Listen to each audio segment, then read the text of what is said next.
Good morning, my lovelies. I hope you're all safe and well. This is your Monday morning reminder that when you can't control what's happening, challenge yourself to control the way in which you respond. And I thought this quote was so relevant to the times that we currently find ourselves in with the coronavirus pandemic. And we've been in lockdown now in the UK for a little over 6 weeks.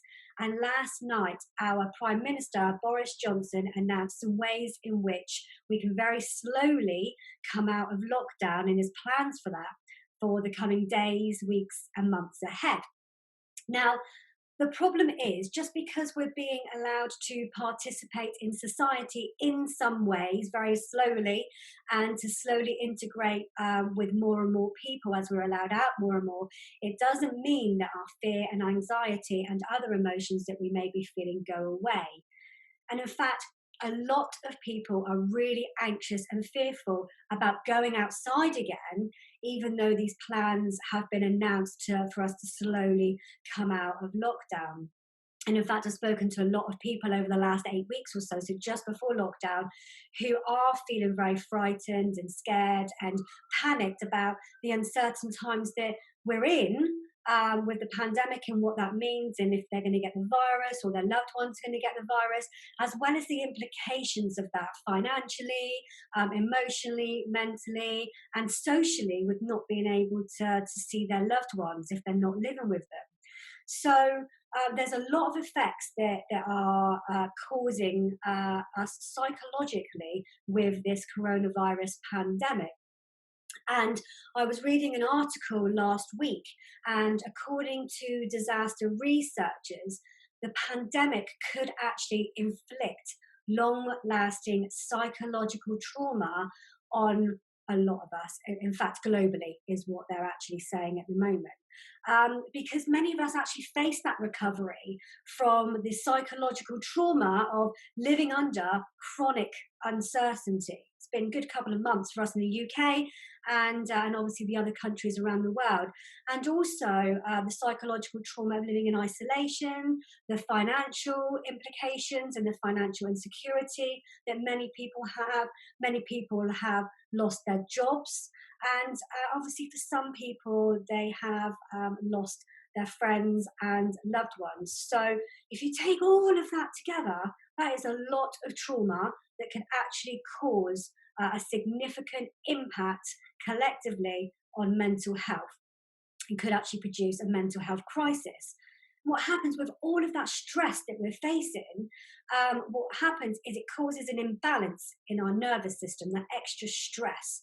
So you might feel that you have an increased heart rate, you might find that your breathing's changed, and you may be feeling really tired. Those are some telltale symptoms of that imbalance in our nervous system. And after a long period of time, what happens is that our bodies become really depleted with that imbalance.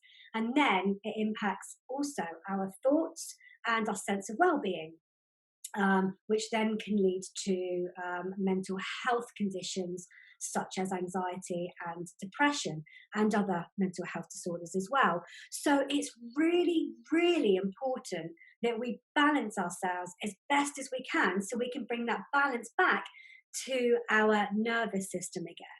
So we can't control what's happening around us at the moment. That's completely out of our hands, but we can control our response to it. So look at putting more balance into your life. Now that can look at several different ways. So it depends what you like to do. So take some time for you each and every day and relax and pause and allow yourself that time each day, because your thoughts will get carried away and away and away. And we have a huge amount of thoughts every day. And 80% of them are actually negative, and 95% of that are repetitive. So it's the same thoughts we're having time and time again. And if it's negative, it's really not very good for us whatsoever. So take some time out of that as best as you can and relax.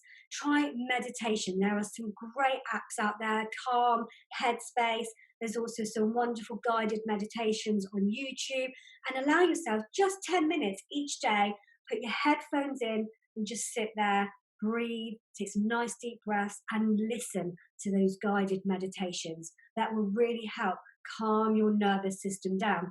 And while we're on the subject of breathing, there's a really good breathing technique that will also help.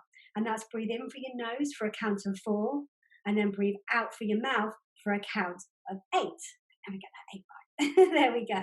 And keep doing that, because that's going to stimulate your parasympathetic nervous system, which is your rest and digest. And it's letting your sympathetic nervous system know that there's no danger, it's okay, you're allowed to relax right now, because your nervous system needs those signals. Do some other things that are going to allow you to de-stress. So maybe have a bath, take a walk. We're allowed to gradually go outside more and more, but we've been allowed to go out once a day anyway. Go outside and enjoy the nature that is around us. Maybe watch your favorite TV program, journal. That's a really good thing to do. So at the end of the day, journal about your day, journal about your thoughts, and always look at 3 things that you're grateful for that day to have that balance again. Do anything that you can do to give yourself some stress relief so that your nervous system is more balanced. Be in the present moment, because we can constantly worry about what's going to happen, but we don't know what's going to happen, and we're not in control of what's going to happen. So be in the present moment, because that is where you are able to control a little bit more, and enjoy the present moment. Notice what's going on around you. It's really, really powerful. And do something every single day that you enjoy. It's so, so important to get that balance back in your life. So this is your Monday morning reminder that when you can't control what's happening, challenge yourself to control the way in which you respond, because that's where your power is. So I hope you all have an amazing week this week and are able to get outside a little bit more than what we have done recently. And I will see you all again next week. Take care.